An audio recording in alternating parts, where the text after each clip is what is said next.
오신 여러분들을 예수님의 이름으로 사랑하고 축복합니다. 네. 우리가 항상 예배 전에 요 세 가지만 기억했으면 좋겠어요.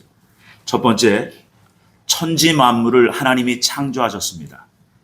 두 번째, 도저히 구원받을 가망이 없는 이 나 같은 존재를 예수님께서 피값으로 사셨습니다. 또 세 번째, 그 예수님이 나 같은 존재를 귀하게 여겨주셔서 하나님 나라를 내 안에 이루어 주시려고 지금 성령님이 내 안에 함께 하십니다. 아멘 있습니까?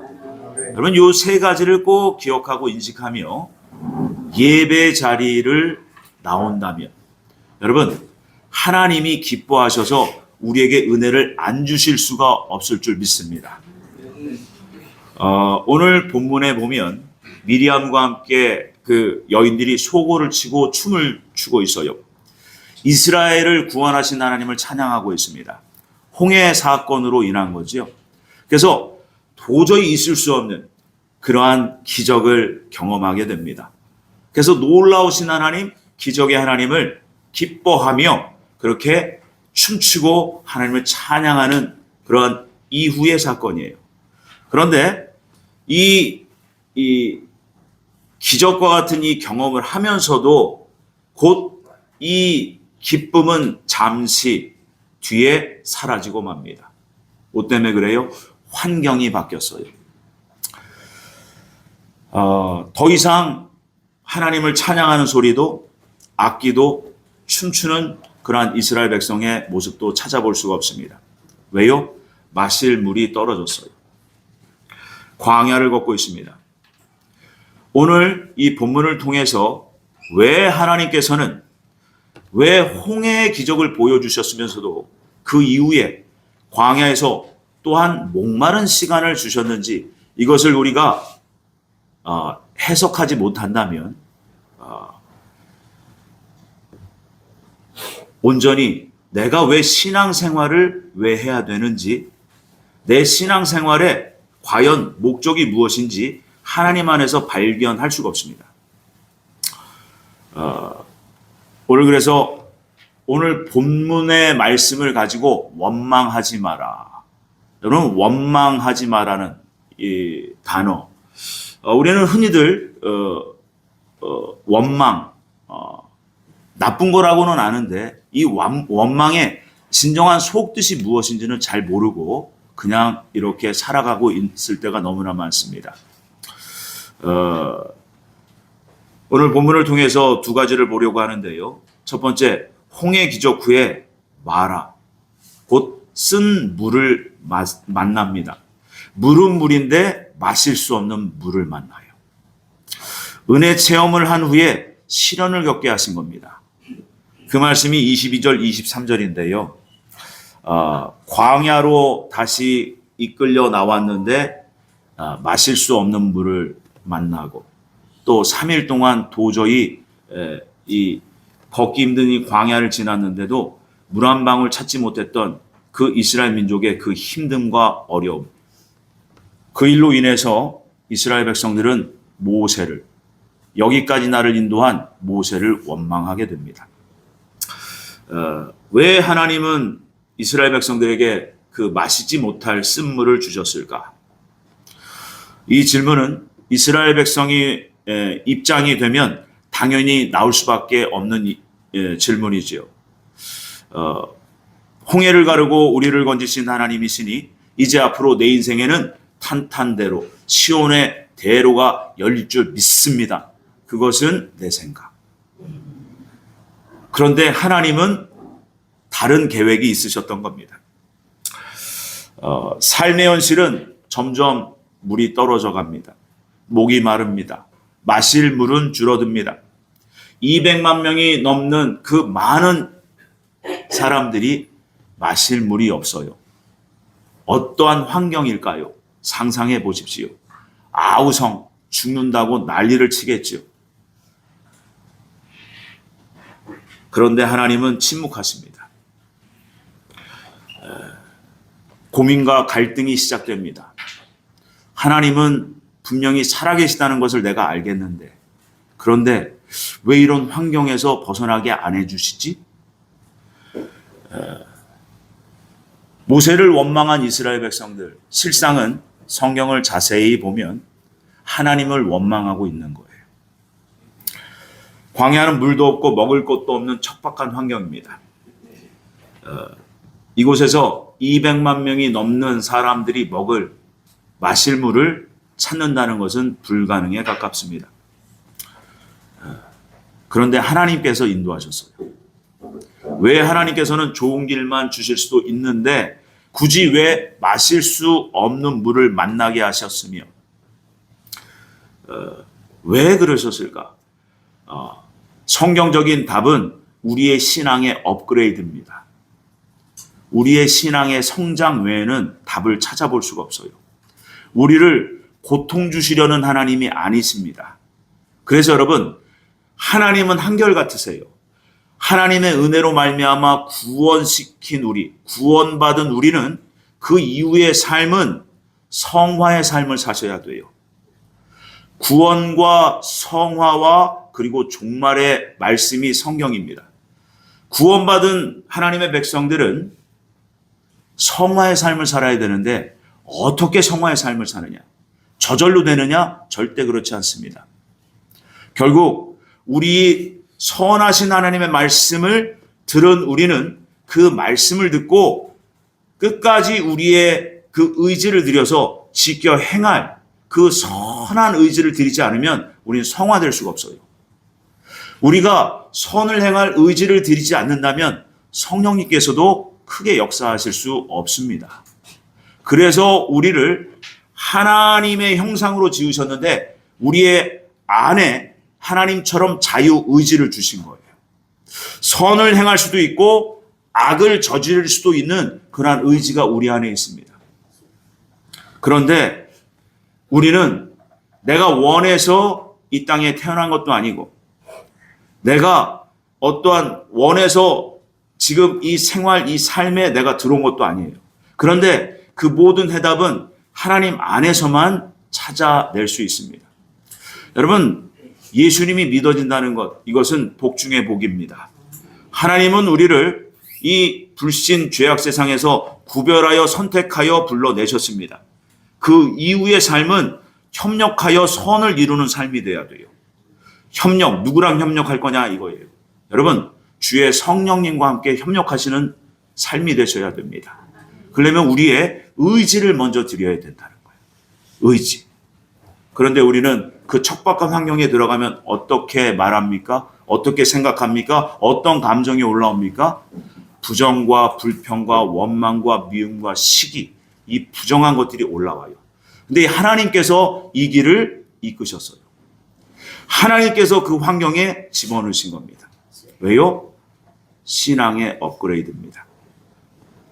결국 인내하기 쉽지 않은 환경을 하나님이 허락하시고 그 가운데에서 하나님의 말씀을 더욱 지켜 행하는 인내하며 하나님의 형상을 닮아가는 사람들로 만들어내려고 하시는 목적이 있다는 겁니다. 그래서 25절 본문 오늘 말씀에 보면 여호와께서 그들을 위하여 법궤와 율례를 정하시고 그들을 시험하실세. 하나님이 이스라엘 백성들을 시험하셨다는 겁니다. 왜요? 말씀을 듣고 말씀을 주고 그 말씀을 듣고 지켜 행하는지 아니하는지 요것을 시험하시려고 그 환경 가운데 집어넣으신 거예요. 대부분 우리는 보기 좋게 실패합니다. 그럼에도 불구하고 우리가 소망을 가질 수 있는 것은 자비하신 예수님이 이 부정한 불평과 원망과 미움과 시기와 죄악이 터져나오는 나를 대신해서 십자가에 죽어주셨다는 것. 그래서 또다시 우리는 엎드립니다. 부정한 나의 죄 때문에 불평하고 있는 내 속에 이 허물 때문에 이 죄악이 발견되거든. 여러분, 우리는 가차없이 주님 앞에 또 엎드려야 돼. 어떨 때는 똑같은 죄를, 똑같은 실수를 똑같이 짓고 있는 내 자신을 보면서 참 참담하기까지 합니다. 그럼에도 불구하고 주님은 또 말씀하세요. 나에게 나와라. 내가 너를 또다시 용서하리라. 여러분, 100번, 아니 1000번, 10,000번. 횟수는 상관없어요. 언제까지? 우리의 내면의 죄, 우리의 행실이 고쳐질 때까지. 하나님은 이렇게 우리를 끝까지 기다려 주십니다. 그래서 여러분, 오늘 하나님은 26절 마지막에 이렇게 말씀하시죠. 나는 너희를 치료하는 하나님이시라. 여러분, 결국 우리를 치료하시려고 하시는 하나님이시지, 우리를 죄악 가운데 그냥 내버려 두시고 고통 가운데 그냥 내버려 두시는 하나님이 아니시라는 거예요. 그런데 우리는 하나님을 너무 오해하며 살아갈 때가 있습니다. 여러분, 결국은 하나님이 은혜를 베푸십니다. 그 이후에는 연단 받을 수밖에 없는 환경이 또 찾아와요. 여러분, 그 연단 받을 수밖에 없는 환경, 인내하기 쉽지 않은 환경에서 여러분 넉넉히 이기려면 뭐가 있어야 돼요? 믿음이 있어야 돼요. 믿음. 그래서 믿음의 주요 온전케 하시는 이인 예수 그리스도를 바라봐라. 매 순간순간 예수님을 인식하며 사셔야 돼요. 잠자리에 들면서도, 잠자리에서 깨어나면서부터 여러분 예수님을 인식하며 예수님을 찾고, 여러분 평소에 어디에서 무슨 일을 하든지 여러분 예수님을 내 앞에 모시고 사셔야 됩니다.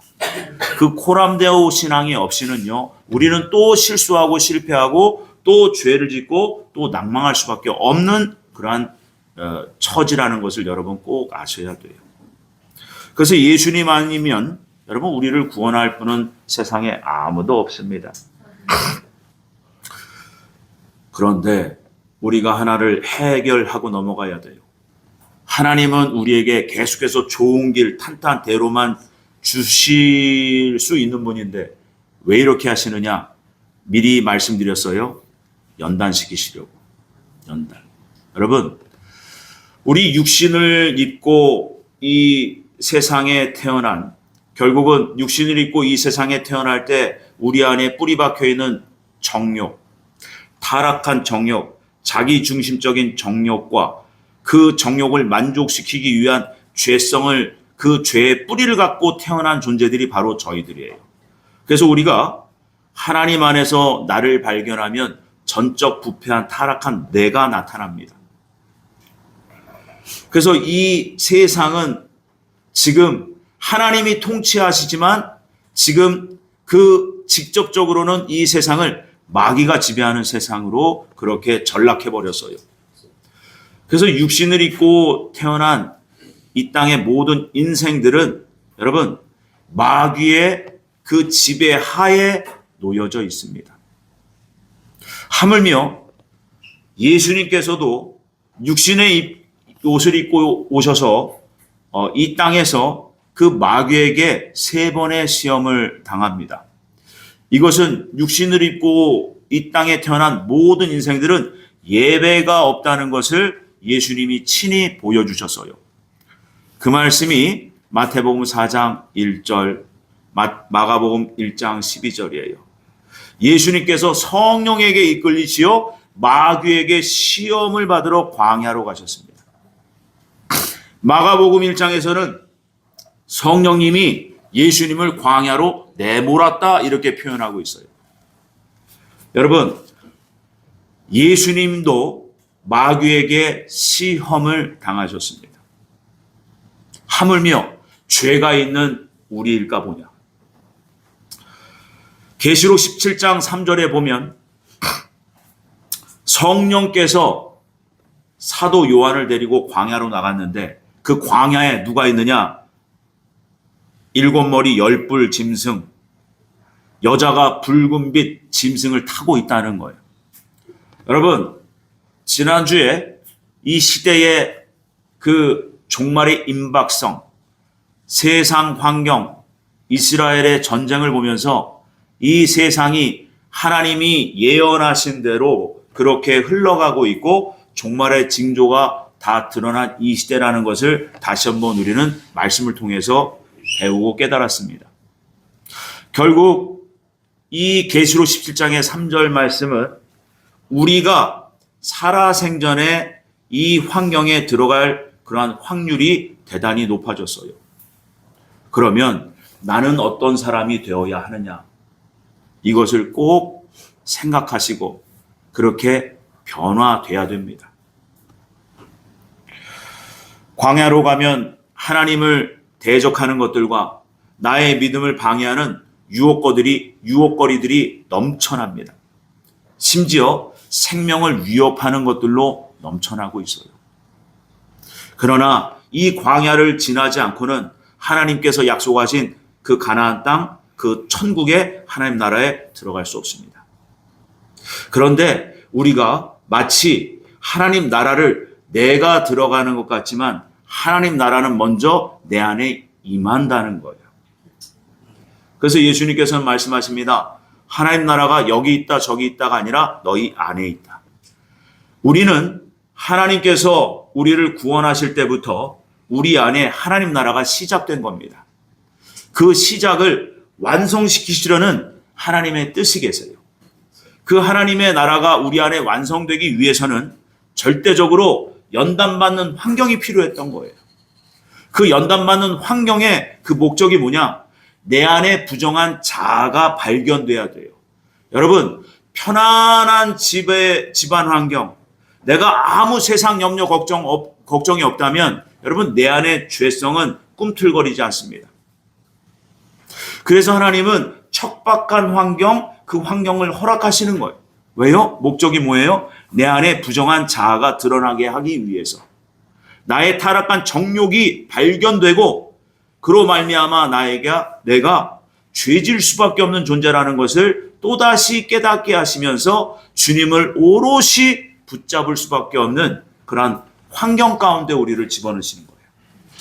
그 가운데에서 두 부류가 나옵니다. 포기.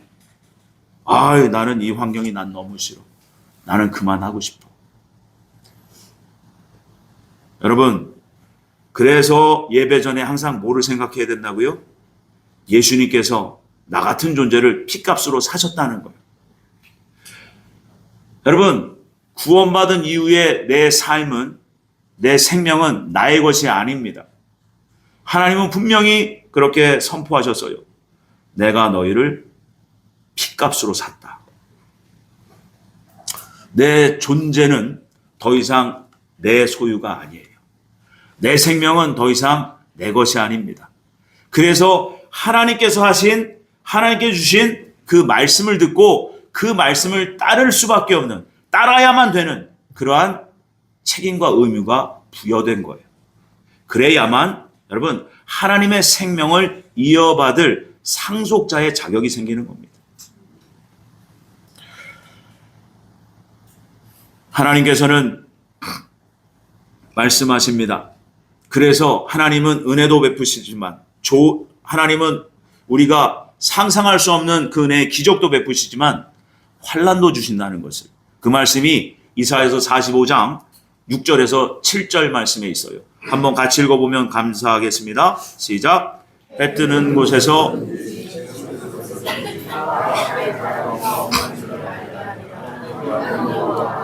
다른 이가 없느니라. 나는 빛도 짓고 어둠도 창조하며 나는 평안도 짓고 환난도 창조하나니 나는 여호와라. 이 모든 일들을 행하는 자니라 하였노라. 아멘.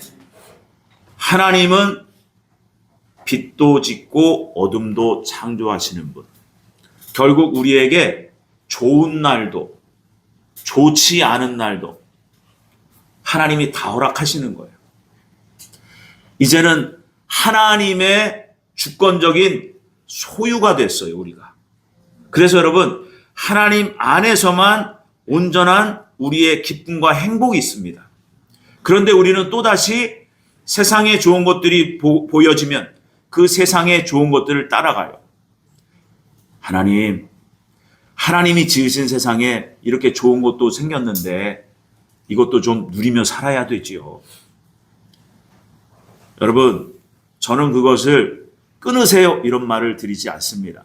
그런데 과도하게 빠지면 여러분 하나님이 잊혀집니다.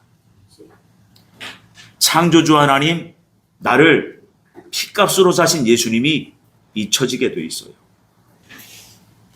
그래서 그 천지 만물을 창조하신 하나님보다 더 강한 것이 내 안에 들어 있어요. 그게 바로 정욕이에요. 애정과 욕망이에요. 여러분, 이것을 그래서 십자가에 못 박는 삶을 사는 것이 진짜 신앙생활입니다. 내가 세상에서 하고 싶은 것, 내 정욕에 만족하는 것, 그거 다 하고 살면 여러분 하나님과 관계없는 삶을 사는 거예요. 그래서 하나님께서는 우리를 특별한 소유를 삼으셨는데 그 특별한 소유를 삼은 우리를 결국은 연단시켜서 정결케 하시려는 목적 외에는 다른 것이 없다는 걸 여러분 아셔야 됩니다. 그 말씀이 우리가 자주 보는 말씀이죠. 스가랴서 13장 8절과 9절 말씀이에요. 한번 같이 읽어봅니다. 여호와가 말하노라 이 온 땅에서 3분의 1은 멸망하고 3분의 1은 내가 그 3분의 1을 불 가운데 던져 은같이 연단하며 금같이 시험할 것이라. 그들이 내 이름을 부르리니 내가 들을 것이며 나는 말하기를 이는 내 백성이라 할 것이요 그들은 말하기를 여호와는 내 하나님이시라 하리라. 아멘. 근데 여기에 목적은 나와 있는데 하나님께서 무엇을 목표하시는지는 말씀을 안 해놓으셨어요. 여러분, 연단받는 목적이 있어요. 그 목적에는 반드시 우리에게 원하시는 그 결과치가 있습니다. 무조건 연단하시고 그 연단이 좋으니 연단받으세요. 이것은 반만하는 거예요. 결국 하나님께서는 온 세상 아담 이후에 모든 인류의 3분의 1을 택하시고 구원하셔서 그 3분의 1을 연단하시는데 그 결과물을 뭐를 원하시느냐? 바로 사랑이에요. 사랑의 능력자를 만드시는 겁니다. 그래서 연단의 목적은 사랑입니다. 그래서 그 사랑의 그 속성 안에는 긍휼이라는 그 하나님의 그 은혜의 속성, 사랑의 속성이 들어있어요. 긍휼. 여러분, 긍휼이 뭐냐? 여러분, 공감하는 능력이에요. 공감하는 능력. 이 시대에 많은 사람들이요, 사랑하면서 사랑을 얘기하지만 진정한 사랑은 남의 입장에서 남의 처지가 되어 보는 겁니다. 그 공감 능력이 많이 지금 부족한 시대에 우리가 살고 있습니다. 그러니까 남을 이해하고 남의 입장이 되어보는 그러한 그 마음의 여유가 없이 바쁜 시대를 살고 또 자기만 만족하는 그러한 정욕적인 시대를 살아가다 보니까 긍휼도 없고 당연히 긍휼이 없으니까 사랑도 부족한 거예요. 그래서 하나님은 이것을 긍휼, 사랑을 함양하시기 위해서 연단하시는 겁니다. 지금 이스라엘 백성들은 연단받기 좋은 환경에 빠져든 거예요. 그래서 하나님은 그 이스라엘 백성들에게 말씀을 주시고 시험하시고 그들의 마음의 형편이 어떤지를 보시며 그들을 끌어내시는데 어떻게 성장시키시는데 어떻게 해요? 마음고생으로 육신의 형편에 어려운 환경에 집어넣어서 그렇게 연단시키십니다. 그래서 두 번째로 우리 하나님의 오직 우리를 연단하신 목적은 여러분 성결한 사랑이에요. 거룩한 사랑입니다. 조건 없이 사심 없는 사랑이에요. 근데 우리는 남에게 사랑을 실천하면서 뭔가를 바래. 네. 이것은 여러분 사심 있는 거룩한 성결한 사랑이 아니에요. 그거는 여러분 조건, 내가 뭔가를 받기를 원해서 내가 행하는 그러한 조건적 사랑이라고 할 수 있어요. 근데 하나님이 우리에게 원하시는 것은 무조건적 사랑, 조건이 없는 사심이 없는 사랑을 원하십니다. 24절에서 26절 한번 읽어봅니다. 시작. 백성이 모세에게 원망하여 이르되 우리가 무엇을 마실까?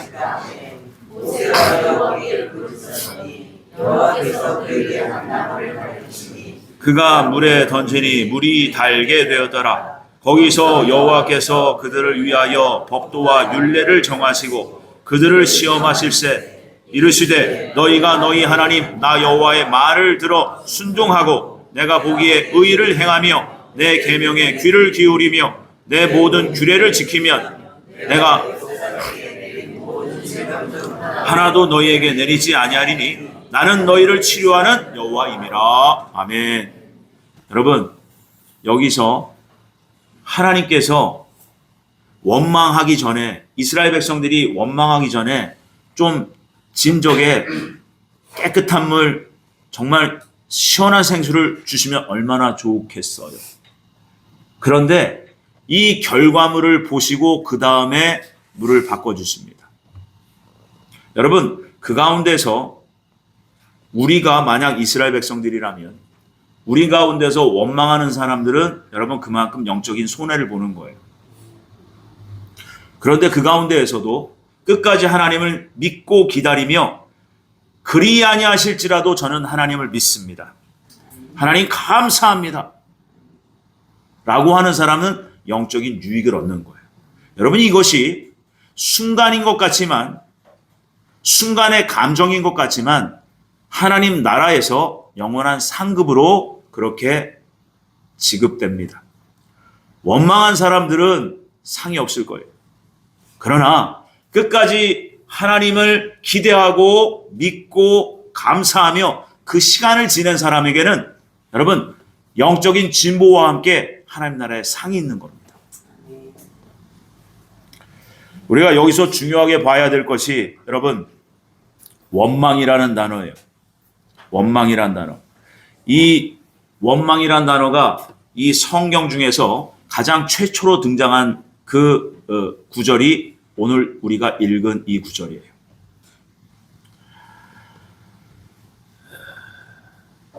(24절에) 모세에게 원망하여. 이 원망이라는 사전적 의미가 어떤 의미냐? 못마땅하게 여기어서 남을 탓하거나 불평을 품고 미워하는 감정 상태예요. 히브리어로 룬이라는 단어예요. 이 룬이라는 단어를 어근을 살펴봤더니 이렇습니다. 머물다, 영원히 머무르다. 나쁜 의미로 완악하다. 이런 의미를 가졌어요. 여러분, 결국 이 원망이라는 이 표현, 이 단어, 그리고 원망을 품는 우리 마음 속에는 그 속의 뿌리가 뭐냐면 하나님 나라에 들어가기 싫고 이 땅에서 그대로 머무르고 싶다 이 마음이라는 거예요. 하나님 보시기에 원망하고 있는 당신의 백성들을 보면서 하나님이 왜 진노하시느냐? 하나님은 약속의 땅, 젖과 꿀이 흐르는 하나님의 생명으로 넘쳐나는 사랑으로 충만한 하나님 나라를 주시려고 하는데 이 땅에서 그냥 머무르고 싶다. 이 표현이 원망이라는 거예요. 이 원망이라는 이 단어 안에 미움, 남을 탓하는 것, 그러한 감정 상태가 포함되어 있다는 거예요. 그런데 그 사람들은 하나님 나라에 들어가고 싶지 않다라는 것을 그렇게 표현했다. 이렇게 보시는 거예요, 하나님. 여러분, 얼마나 중요합니까? 그래서 예수님은 우리에게 말씀하시고 그렇게 명령하셨어요. 내가 너희를 사랑한 것 같이 너희도 서로 사랑해라. 특히 믿음의 형제를 미워하지 마라. 환경을 탓하지 마라. 그런데 우리는 어떻게 살아갑니까?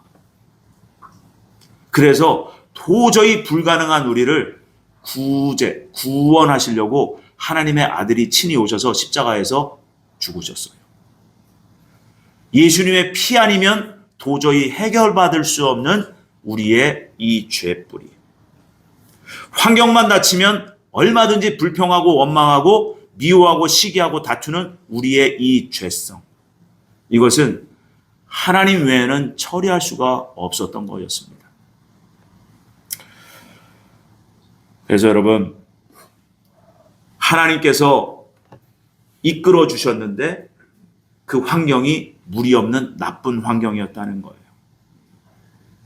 이 시험의 목적은 다시 한번 말씀드리지만 첫 번째, 내 안에 완악함을 발견하는 겁니다. 발견했으면 뭐 해야 돼요? 회개해야 돼요.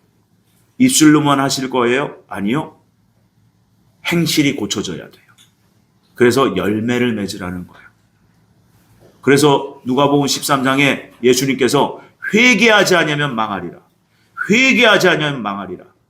회개한 자는 반드시 열매를 맺어야 된다. 열매 맺지 아니하면 곧 행실이 고쳐지지 않으면 그것을 나무를 잘라내어서 불에 던져지리라. 결국은 여러분, 광야 성도는 행실을 고쳐야 돼요. 언어, 우리의 몸으로 표현하는 얼굴의 표정까지도, 그래서 언행심사예요. 우리의 생각까지도 주님의 진리에 견고히 서서 우리의 삶의 모든 행동과 습관까지도 여러분, 성결과 거룩으로 변화돼야 됩니다.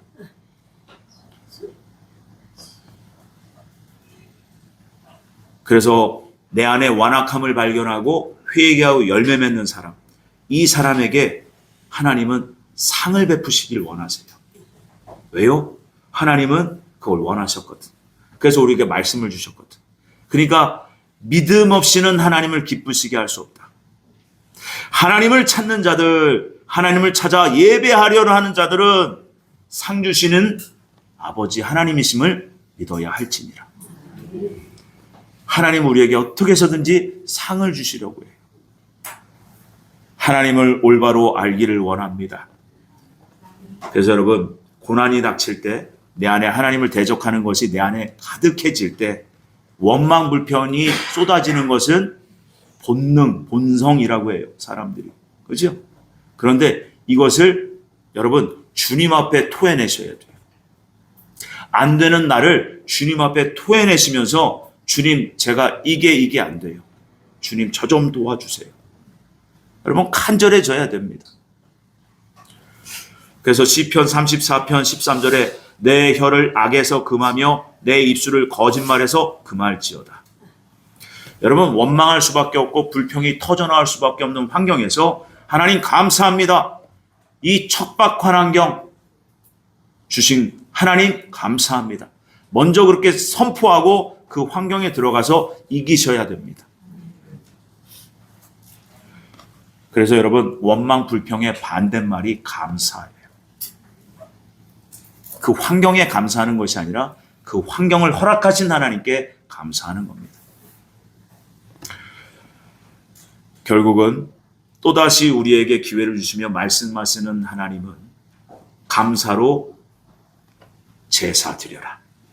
너희들의 삶의 전체에서 하나님께 감사로 제물을 올려드려라. 그러면 하나님이 영광을 받으신다.